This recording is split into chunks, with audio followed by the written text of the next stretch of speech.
Hey A&Pers, this is Dr. Jones checking in. This is a video lecture for A&P 2, lecture test 3, and this is video number, check notes, 5. And we are starting at the top of page 9, and in case yours printed out differently than mine, this is what the top of my page 9 looks like. So we are at the beginning of section 19.5, platelets, function in the clotting process. So that's where we are. And we're on, if you're following along in the PowerPoint, which is available on Canvas, we're on page 30 of PowerPoint. So, definitions. Platelets are cell fragments. They're part of the clotting system, which is coagulation. Coagulation. Figured out how to move. Me. Yeah. 3 functions of platelets. They release the clotting chemicals, and they're going to be part of a positive feedback loop. Feedback. That was terrible.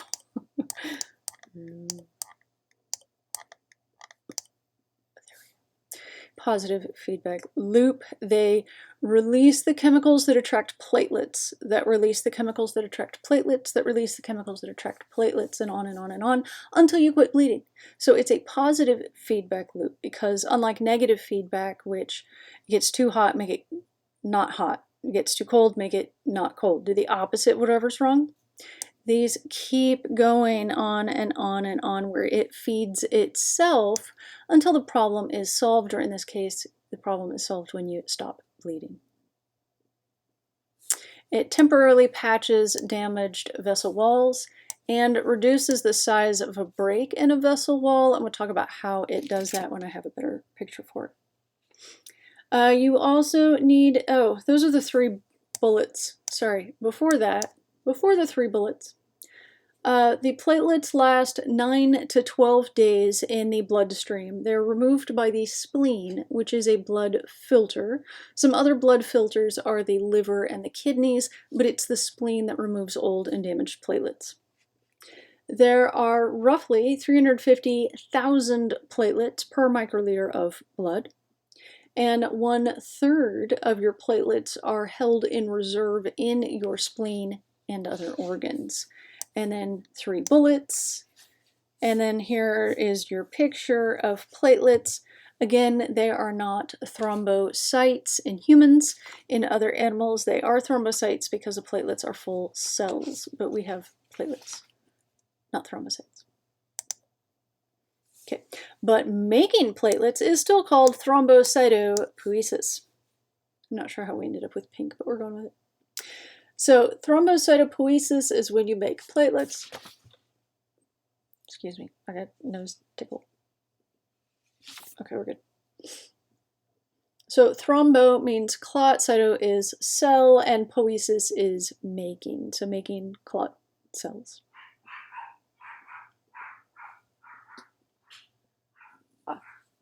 Neighbor kid with a mask on at the front door. So that's why the dog is barking. Can you hear the dog barking?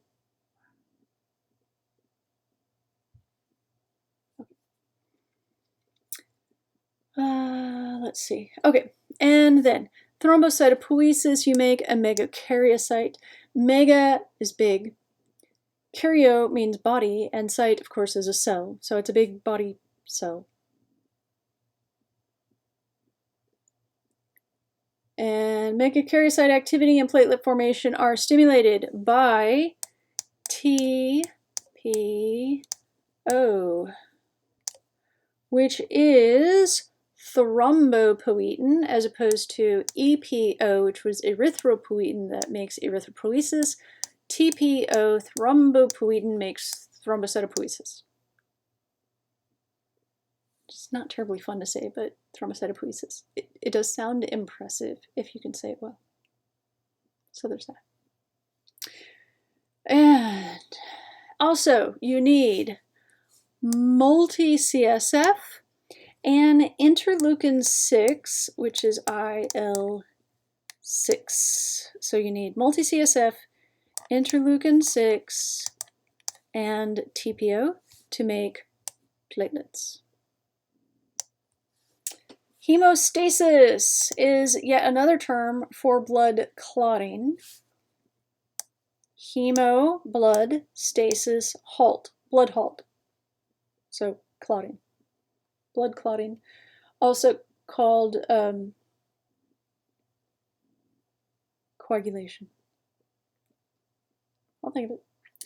And there are phases of hemostasis, blood halting, and they overlap. So they can all be happening at the same time, but they start at different times, at different stages of the process. So first, we have the vascular phase, which is, vas means vessel.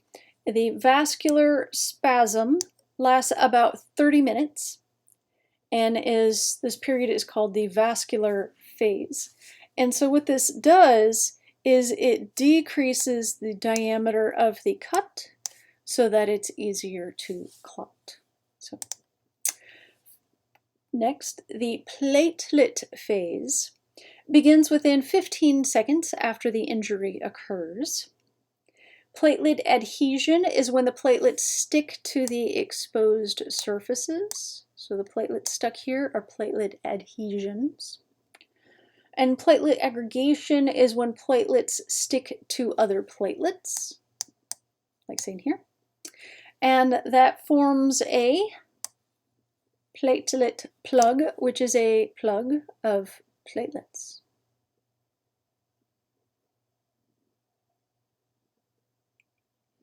And the activated platelets release a variety of chemicals that attract platelets.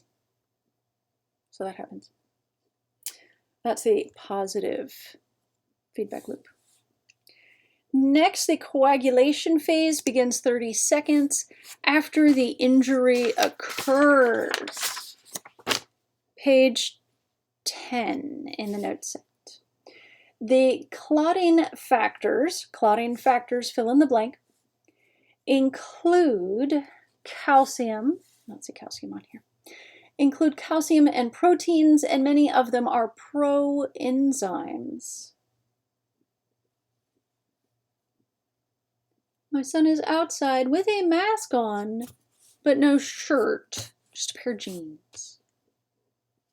And no shoes.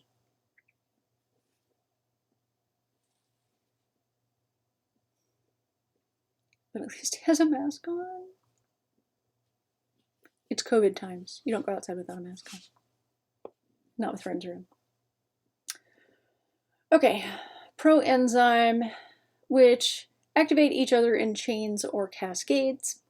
Both the intrinsic pathway and the extrinsic pathway function to produce enzyme capable of producing factor 10, or factor X if you prefer, but it's 10. X is 10 in Roman numerals. Factor 10 forming, okay, so the parts of the extrinsic pathway, this bit we're not learning. The parts of the intrinsic pathway, this bit we're not learning. We do need to know that calcium is important in both the intrinsic and extrinsic pathways. And we do need to know that they both form factor 10, which is the beginning of the common pathway. Now, we do need to know the common pathway, every bit of it. So the extrinsic pathway begins with the damaged epithelial cells, tissue damage, these cells here, and they release protein chemicals that start the extrinsic pathway that makes factor 10. And the intrinsic pathway begins inside the bloodstream itself and makes factor 10, which starts the common pathway. The extrinsic or intrinsic pathways can begin the common pathway by making factor 10, forming the enzyme prothrombinase, which I believe is now prothrombin activator. So pro will make whatever's after there, and ACE is always going to be an enzyme. And that converts and so this enzyme acts here, which converts prothrombin into thrombin, because remember, pro turns into whatever's after pro. Just like anything that ends in ogen turns into whatever comes before the ogen. Is the same, but at the beginning of the word instead of at the end of the word. It's a prefix instead of a suffix. So the prothrombin ACE is always an enzyme, and this will turn the prothrombin into thrombin. And thrombin acts to turn fibrinogen into fibrin, right? Whichever comes before the ogen is what it turns into. And fibrin.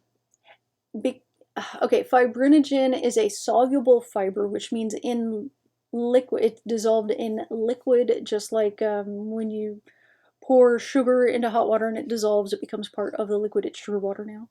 So fibrinogen is soluble. It's part of the liquid plasma.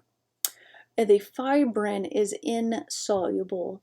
It is a solid fiber. And so it precipitates out and becomes part of the blood clot. The fibrin fibers, along with the platelets, are what make the blood clot. So the blood clot is fibrin and platelets.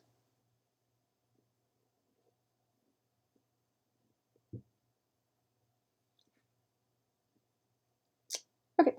And notes, both the intrinsic and extrinsic pathways start the common pathways because factor 10, which we have said several times now.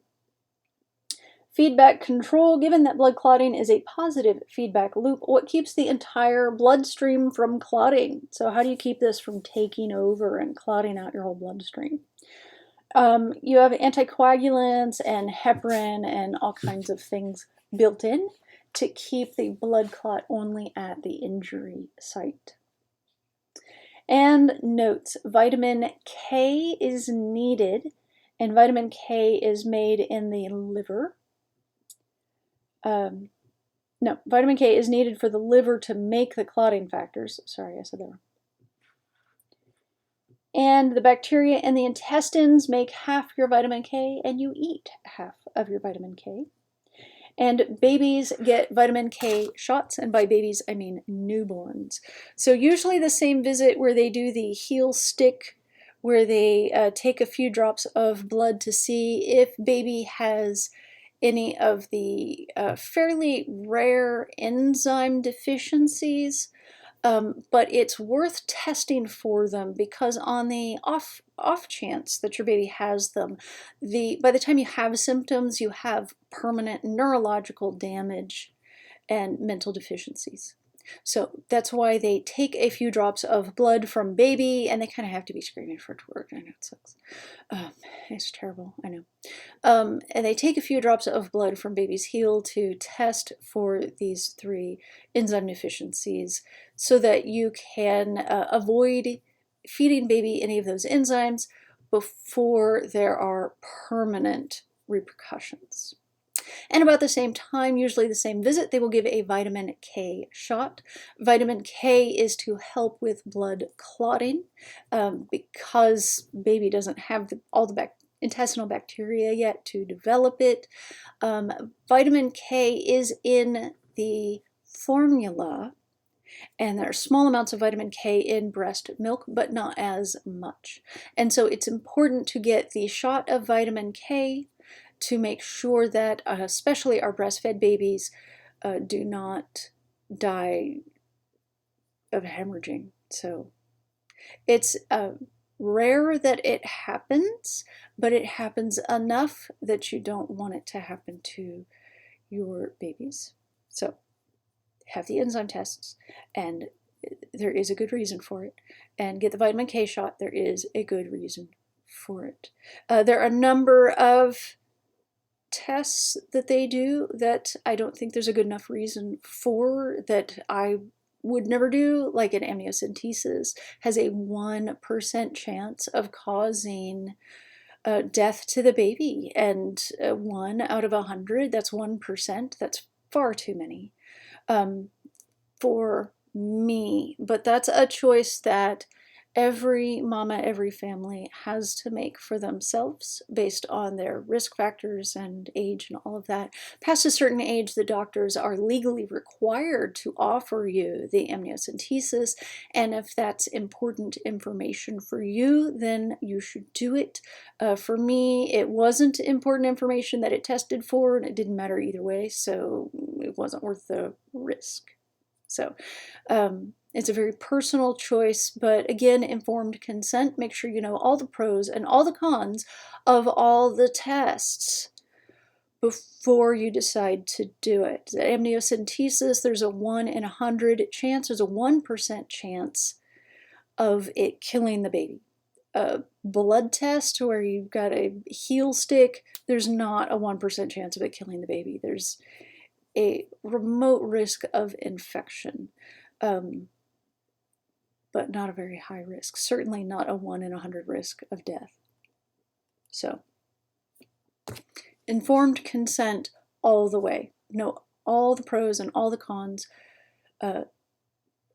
Be an informed consumer. When you are getting healthcare, you are the consumer. When you are pregnant, you are the consumer of healthcare, and you make choices about your body and for your baby. So do the research and the up-to-date research of the best, newest science. And what your mother-in-law tells you is wildly out of date. Even what I tell you is 10 years out of date, because it's been 10, 11 years now since I had a little. So definitely research. And by research, I don't mean watch YouTube channels. I mean do actual research. Yeah, I said it. Not apologize. Okay. All of that to say, babies need a vitamin K shot. Okay. Clot retraction. Next slide. Oh. Okay. I already said all of that. Clot retraction. There we go. This slide. So platelets have actin and myosin, just like skeletal muscle cells and cardiac muscle cells. Smooth muscle cells have it too, just not in any way. Platelets have actin and myosin like all the muscle cells. And the actin and myosin contract in the platelets, and that pulls the torn edges of the wounds further together, closer together, even more than just the spasm. I've got 30 to 60 minutes written down, and reduces the size of the damaged area. Now, once the area is healed over, the fibrinolysis happens. Lysis is a loosening of, and that's when you dissolve the fibrin clot, because you don't need it anymore. So fibrinolysis dissolves the clot as the cut repairs. Did I put a timer on? Nope. Okay, well, the next page, page 11, starts chapter 20, and we're going to leave that for a separate video. So this has been a lecture video for ANP2, lecture test 3, video 5. Notesets pages 5 and 10. We will start video 6 with the heart on the top of page 11. I do recommend that you watch the lab videos about the heart before you dig into the heart lectures, because we always cover it in lab before lecture. So when we get to lecture, I have a habit of, from the last 10 years of teaching this class and this type of schedule, covering the lecture, even though the lab material is part of lecture and is on the lecture test, covering the lecture as if you have already learned it in lab. As I'm doing these lecture videos, I'm trying to slow down and include the lab materials, but I still recommend that you watch the lab videos first, if you can. So thank you as always for tuning in. I really appreciate that y'all are spending your time learning the material. I know it's harder on your own than it is in class, so I see you. I know you're doing your work, and I'm impressed. The education must go on. Dr. J out. Now I have to find the keyboard. I was like, bye, but not bye, because control, no, command, and then control, and then escape. Thanks, y'all.